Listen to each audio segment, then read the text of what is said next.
The people of Freiburg have built up a tolerance for the petty horrors of modern life. You'll never see crowds gathering around a beaten passerby. Folks rarely even slow to gawk at a car accident. And street theft doesn't turn heads anymore. Been a long time since people got worked up about stuff like that. So when I ran into a troubled crowd on the way to work, I knew there was something serious going on. Something bad enough to knock these people out of their daily rhythm. And we're talking about people who would step over a corpse if it was blocking the door to the coffee shop. But apparently all it takes is a bunch of leaflets, or spreading broken glass across Main Street, or releasing a couple of hundred rats in the ice arena. The mysterious figure taking responsibility for these strange acts goes by the alias Robespierre. Nobody knows who he is, what he wants, or what all this adds up to, from the buckets of lard spread on the sidewalk to the front door of City Hall covered with ostrich feathers.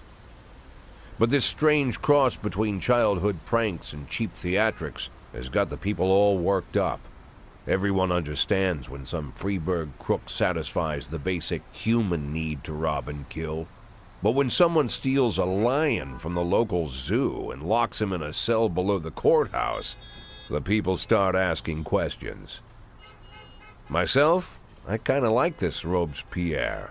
It's not just the pranks he's pulling or his green bull's head emblem. I just like his funny nickname. Robespierre? Really? Who does that make me? The Marquis de Lantenac? I don't think so. In the old books about revolutions, I fancy myself the old gunner who goes off to war with a bag of damp powder. Or maybe the innkeeper who tops up the beer kegs with mop water. It's something to think about.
I was trying to raise 10-1, Sergeant Hotspot.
I was trying to raise TN1, Sergeant Soft Spot.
I was trying to raise TN1, Sergeant Soft Spot.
was trying to raise TN1, Sergeant, hot spot.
I was trying to raise TN1, Sergeant, hot spot.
In my new role as corrupt official, I had to give up some of my favorite habits. I couldn't turn off my phone when my head ached. Couldn't sleep till noon on Saturday and let the rest of HQ take up the slack. No more days off to go fishing. But my weekly visit to the old Colony Club was more like tradition. One night a week, I absorbed cigar smoke, the vague smell of alcohol, the stench of urine, all mixed with toxic levels of old drunken belches. Same picture it was 30 years ago. Tradition's gotta be honored. And to stay faithful to the tradition, you've got to respect the standard rituals. When you're about to roll out of the club, you need to take a deep breath and count to 100. If your stomach doesn't do a backflip, you should be good to make it home. This time, I only got up to 60. I was interrupted. Why? You look even better than you do on TV. There's nothing more impolite than approaching people in the alley at the old Colony. This is the most private place in the city. All who enter here dirty their shoes with the most elite stream of vomit in Freeburg. This asphalt has been blessed by judges, lawyers, artists, businessmen, and all our politicians. Takes a lot of balls to crash the party. My head was a drunken haze, but I knew who he was. A cartoon gangster suit straight out of Dick Tracy. Fancy voice, fruit cologne, sassy strut. That's how the newspapers described Vikas Varga, rising star in Freeburg's criminal underworld. He appeared out of nowhere, and with the support of the local punks, Varga broke all the old rules of organized crime. He killed those who could not be killed, traded what could not be traded, and robbed those who could not be robbed. In just a single month, this man had gathered an incredible amount of power. He's been called everything from a clown to a madman to a criminal genius, and more often than not, he's called a low-class upstart short on ideas. But if Vargas was one of the old crime bosses, he'd have been cut into pieces and fed to the river. Look past this guy's arrogance, and there's something about him. The city is still deciding what to do with him. Meanwhile, he's burning down the houses of old city mobsters. Not the best time to talk, Mr. Varga. Well, you know my name. I'm flattered, although not very surprised, to be honest. I might be a little short on manners. Like they say in your fair city, with the right manners, you can go anywhere. Well, I don't want to go anywhere. I want to stay right here. Even the criminal world needs manners, Mr. Varga. And one of them is this: don't interfere with a drunken cop who's trying to take a shit and puke at the same time. Oh, you exaggerate. But is Freeburg always so gentle with its officers? You've been a bit roughed up lately. I see you already know Freeburg quite well, Mr. Varga. Well, I love to learn and look around. But I do know that the inhabitants of this fair city should be friends, Jack. Maybe it's true I don't have the best manners. After all, it's only polite for friends to share their phone numbers.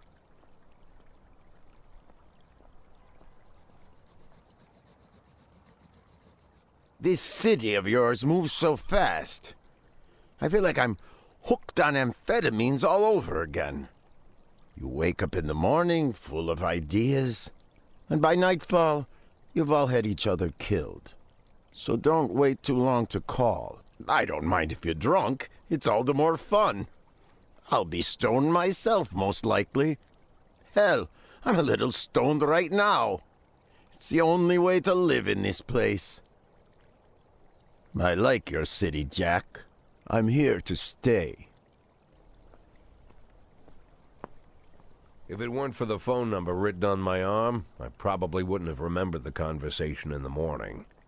But there was no reason to worry. I'd be getting a reminder soon.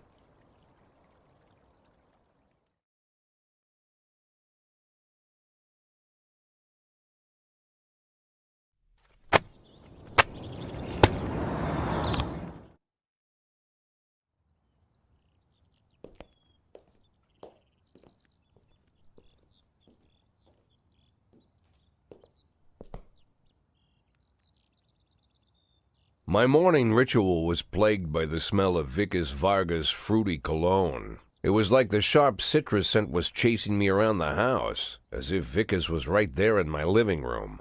When I finally realized the smell was coming from a big basket of oranges, it didn't put me any more at ease. I'd opened my door to lots of threatening mail, evidence of criminal wrongdoing, even a dead ferret or two.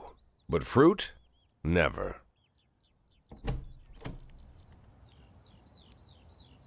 You the fruit guy? Excuse me? Was it you that brought the basket of oranges? Nah, it was here when I arrived. Fine.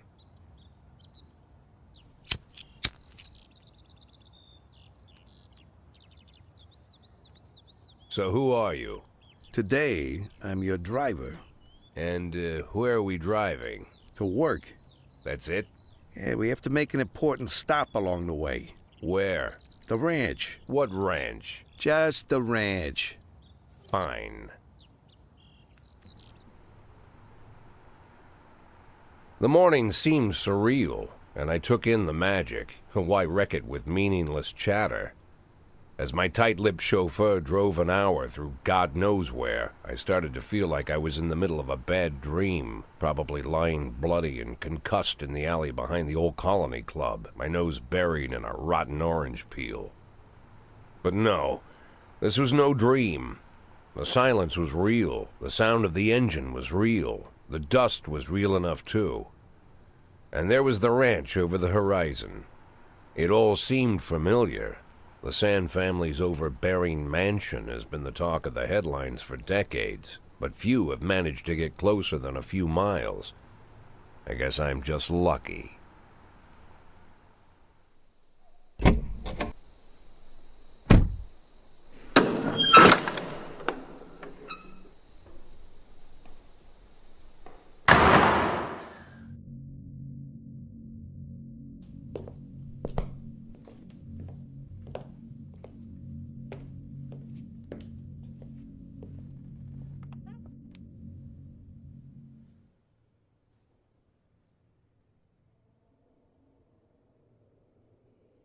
I didn't know you took private meetings, Mr. Sand. Only if I expect good company. I'm surprised my company ranks at all. Today, yes. Today is a special day. So it seems. Do you often go to the old Colony Club, Jack? Every week. Meet any interesting people there? As a rule, no. Sometimes you make a date, right? Sometimes make new friends. Sometimes, I guess. But that's not why I go. And why? I consider it a hobby. A hobby. Do you know anything about my hobbies? Well, judging by the half-dozen animal skins I stepped on walking over here, it's not much of a reach to say you like hunting. Love it. Well, I say that now. It seemed so tedious when I was a child. Took ever so long. But now I'm older. I've developed a new talent. What talent is that? Patience. The will to wait for the right moment. Let's say you want a deer. You know, you deserve it. You've even decided what dishes its meat will go to and where you'll mount its horns. But to get that deer, you've got to wait. To sit in the bushes and stay nice and quiet. Professional hunters will tell you that the hunt is a rare craft.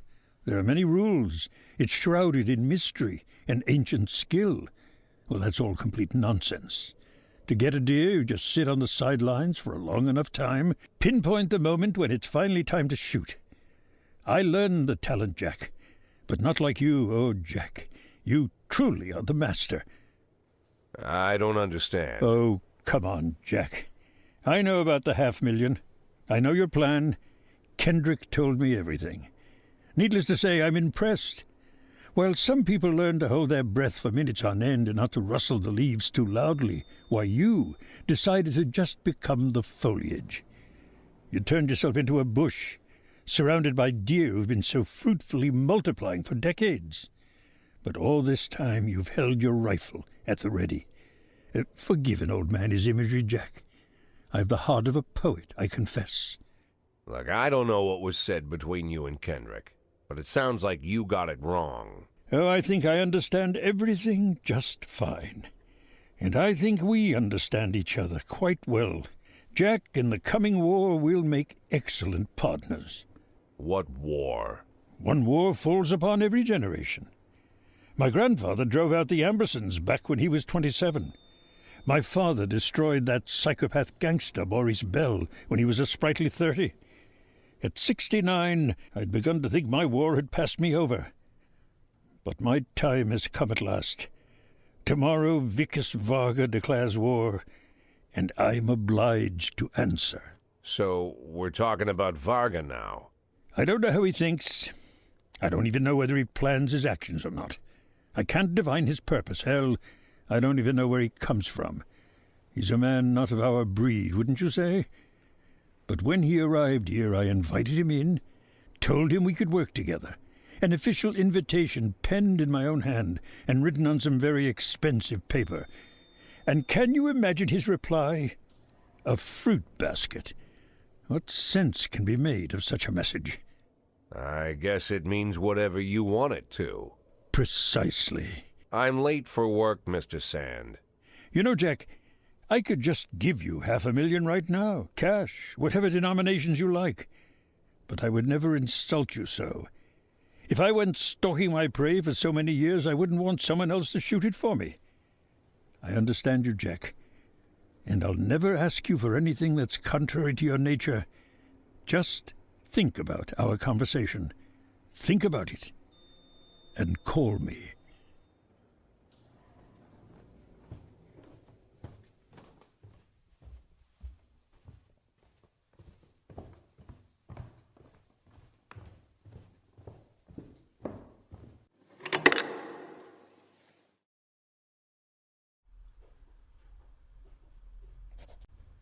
Like I said, it's a whole new life, and I've had to give up some old habits. One of them, keeping away from things that don't concern me. Now I can't afford the luxury. This spotlight I'm under, concerns is all I got.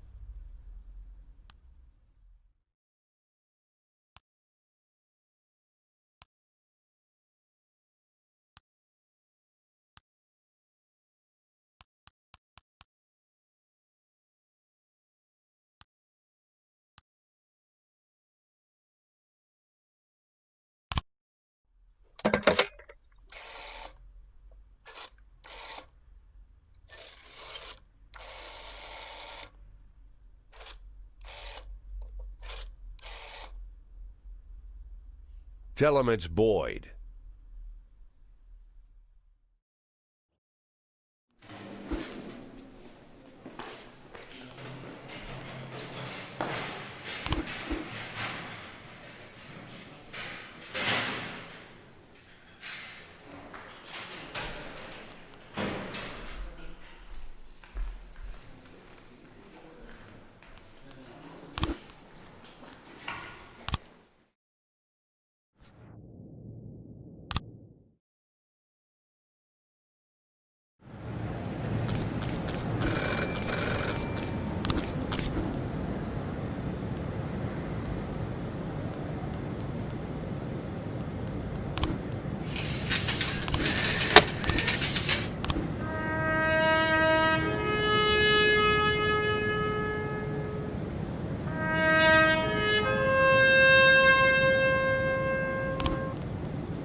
I was trying to raise 10-1, Sergeant, hot spot.